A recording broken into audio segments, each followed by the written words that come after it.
You know that feeling, right? When you're maybe talking about your relationship, Hmm. or even just with a friend, and suddenly you hear yourself saying something like you're optimizing date nights, or maybe you need to circle back on communication strategies. It's bizarre and kind of hilarious, and sometimes maybe a little too close to home. Well, today we're going to really get into that weird, funny space. We're doing a deep dive into Love Goes Corporate, a LoopLaugh comedy skit by Devon. We've got some excerpts here from a review and bits of the script itself to work with. Oh, and just so you know, Devon McClarty created this, and it's owned by D Investment Enterprise, LLC. So our mission today, yeah, we're definitely going to laugh. You will too, trust me. But we also want to sort of unpack why it's so funny. Look at the really sharp social commentary in there about how business speak, corporate thinking, has just sort of crept into our personal lives, often without us even noticing. Honestly, I'm really excited to dig into something that's both this funny and makes you think this much. And that's exactly it, isn't it? The genius of it, the humor in Love Goes Corporate, comes straight from those truths that make us a bit uncomfortable. Things we all kind of recognize but maybe don't say out loud. Comedy, especially satire like this, it's often the best mirror we have for looking at societal trends. And this skit, it's like a crystal clear reflection of how our work lives are increasingly shaping and sometimes twisting our personal ones. Totally. So, okay, let's step away from the spreadsheets for a minute. Forget the Q3 reports. Instead, picture this. You're in an office break room. We're going to watch this skit play out. We'll sort of narrate Love Goes Corporate for you, scene by scene. Right. Try and bring the dialogue, all that absurdity to life. Get ready to kind of cringe and laugh, probably at the same time. Yeah, the power of it is how it just boils down these big societal shifts into these really punchy, memorable lines. Yeah. The humor is baked right into the language they use, so the critique underneath, you just can't miss it. All right, scene one is called the HR performance review.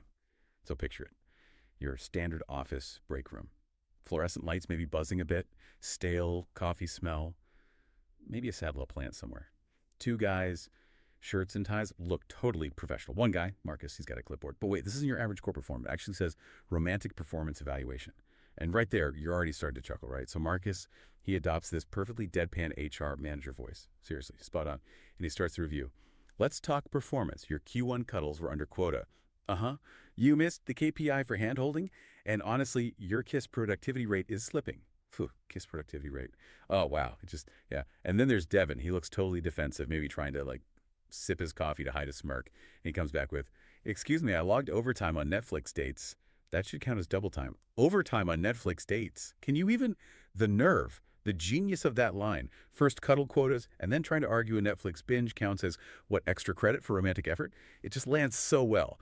Because it's funny, but also it kind of taps into that weird pressure we sometimes feel, doesn't it? This need to sort of perform or track how much effort we're putting into relationships, almost like clocking in. Oh, it's an instant hit. Absolutely. What makes it work so well is how it immediately makes you think about quantifying affection. Like, really think about it. We all want our efforts noticed, sure. But the second you slap a metric on a cuddle or a KPI on holding hands, the whole idea of, real emotion just starts to feel, well, absurd. It makes you laugh, yeah, but then there's that little uncomfortable thought right behind it. Hang on. Have I ever kind of, sort of thought about my relationship like that, even subconsciously? That's exactly. Okay, scene two. This one's called the all hands meeting. So same break room, but then there's a whiteboard involved, and on the whiteboard, doodles of hearts, sure, but also actual pie charts. And the heading. Get this. Q2 romance strategy. Just, mapping out the love like a business plan. Marcus, he's still the relentless corporate analyst. He carries on with his assessment. As you can see, affection ROI is lagging. He's probably pointing at a chart. The board is demanding more consistency. The board. And Devon, he's fully bought into this whole corporate madness now. He points really passionately at the chart, protesting. Hold up, this graph doesn't show emotional inflation? Uh-huh. I bought flowers last week. It's not even accounted for. Affection ROI, emotional inflation. That combination is pure gold. Emotional inflation is particularly brilliant, I think. And wow, is it relatable or what? Haven't we all felt that sometimes? Like you put in genuine effort, you do something nice like buying flowers, and you feel like it's just undervalued or the emotional currency isn't being properly tallied up. You bought flowers? That's got to count for something, right? It absolutely should. And this scene, it just perfectly highlights how easily we can slide into thinking about relationships transactionally. Devon demanding his flowers get accounted for. It's a very human need for recognition, right? But framing it as emotional inflation versus ROI, the skit just nails how our whole understanding of value and effort, it's been kind of warped by economic language. It really makes you ask, okay, where's the line? Where's the line between real connection and just a cost-benefit analysis of love? Right, like what is the ROI on a really good hug? You can't put that on a spreadsheet. Okay, moving on. Scene 3, the CEO pitch. This is where Devon really goes for it. He stands up, all dramatic, like he's pitching this amazing startup idea. But the startup is their relationship. And his big pitch, he declares, ladies and gentlemen, imagine a relationship with consistent dividends, 0 layoffs, and an IPO of pure passion. Wow, that's my vision for us. An IPO of pure passion. I mean, you could almost sell that, couldn't you? What a tagline for a relationship. But then Marcus, ever the pragmatist, maybe gives a slow, sarcastic little clap before hitting him with this perfectly deflating deadpan line. Cute pitch, but your net intimacy is still negative. Net intimacy is still negative. Oof, that is just brutal. Delivered with such cold corporate precision, it's so funny because it takes this huge, hopeful, totally over-the-top corporate vision for love and just splat. Brings it crashing down with this cold, hard number. The contrast is just perfect. Yeah, that scene just skewers that pressure we feel, doesn't it? The pressure to constantly optimize everything, to scale up every part of our lives. Even our relationships. Treating a relationship like a business that needs dividends and an IPO. It's not just funny. It really shows how the language of economic success has kind of become the default language for almost any human effort. It blurs lines that maybe shouldn't be blurred. It makes you realize how much we're sort of performing all the time, even when it comes to love. And speaking of things ending brutally, let's get to scene 4, the office breakup. This is it, the ultimate corporate split. Marcus slides something across the table. Definitely not a bonus check. It's a resignation letter from the relationship. And Marcus gives possibly the most corporate breakup speech you could imagine. I'm resigning. Simple enough, but then this relationship is toxic workplace culture. Wow. No PTO, no bonuses, no promotions. And Devon, he's not taking this lying down. He immediately goes for the ruthless corporate counterattack, grabs the paper, maybe crumples it, and fires back. Fine, I'll poach someone from accounting. Wait for it. They've got better assets anyway. Toxic workplace culture, demanding PTO bonuses, promotions from a relationship, and then the absolute coldness of threatening to poach someone from accounting based on their better assets. It's just hilariously shocking, isn't it? It takes the corporate metaphor and just pushes it to this almost terrifying extreme. A breakup as a strategic business move. Exactly. This scene pushes that analogy right to its limit. And in doing so, it really lays bare the dehumanizing part of using this language for love. When you reduce a partner to their assets or see them as a resource you can just poach from another department, it completely strips away their individuality, their feelings, their actual human value. It's funny because it's so extreme, yeah. But it also makes you confront how easily we might, maybe subtly, start seeing people as commodities, even the people closest to us. Absolutely. Which brings us perfectly to the final scene, scene 5, the HR exit interview. This is where the punchline lands. So Marcus and Devon, they storm out, presumably off to optimize their separate futures. Then the HR manager we saw earlier, she just peeks her head into the now empty break room, shakes her head sadly, and delivers the line that just sums it all up. She simply says, love isn't a job, but everyone's treating it like one. And boom, that one line. After all the jokes, all the absurdity, it just cuts right through. It wraps up the entire point of the skit with this simple, relatable, and honestly kind of heartbreaking truth. It's the core message landing right after all that comedic chaos. It really is the thesis, isn't it? It functions as this direct commentary on a trend that's become so widespread in society. That final line reflects how the values, the structures, the pressures of our work lives, especially in those really demanding corporate jobs, how they're increasingly and often really inappropriately being layered onto our personal relationships. It's that moment where the laughter kind of stops and the real thinking starts. Okay, so we've definitely had some good laughs. So many great lines in there. But let's step back now. Really deep dive into why. Why does this skit hit such a nerve? What's it really telling us about ourselves, about our society, beyond just the laughs? Well, we've seen how funny Love Goes Corporate is, but like you said, it's doing more than just entertaining. The core theme, the foundation of the whole thing, is this idea we can call the corporatization of relationships. And it's not just about sprinkling business words into conversations. It reflects something deeper, a societal shift where even really personal things like emotional connection, maybe even personal growth, are seen as things you need to measure, achieve, like a project you have to constantly improve. That's a really interesting point. It makes me wonder how much of that comes from just this wider pressure in society.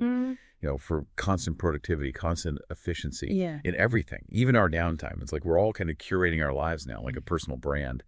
And relationships become just another area to optimize.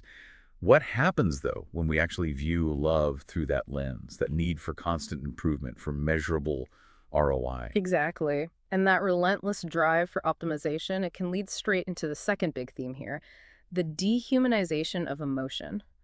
When we start talking about love using performance metrics, kiss productivity, net intimacy, we risk implicitly devaluing real connection.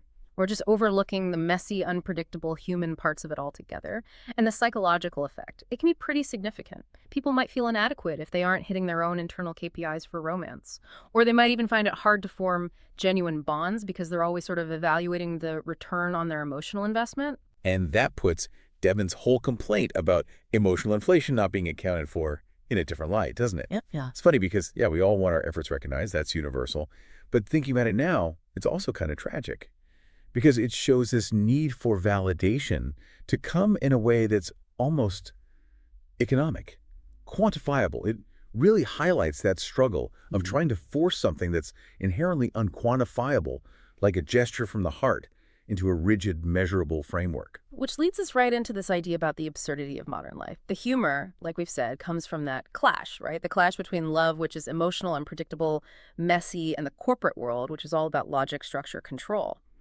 That juxtaposition, it's not just a clever joke. It really underscores how fundamentally absurd it is to try and manage feelings, manage relationships like you'd manage a business.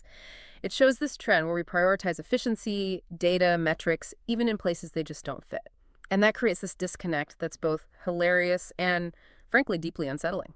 And that absurdity feels so uncomfortable because it really does hit close to home for a lot of us. We navigate these demanding jobs, these professional worlds, and then, maybe without even realizing it, we try to use the same mindset, the same language in our personal lives. The skit just holds up a mirror, makes us laugh at ourselves, sure, but it also makes us ask why. Why are we doing this?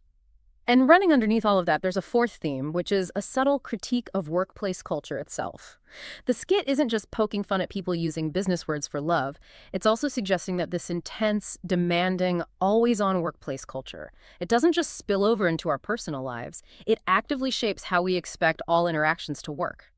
That final line from the HR manager, love isn't a job, but everyone's treating it like one.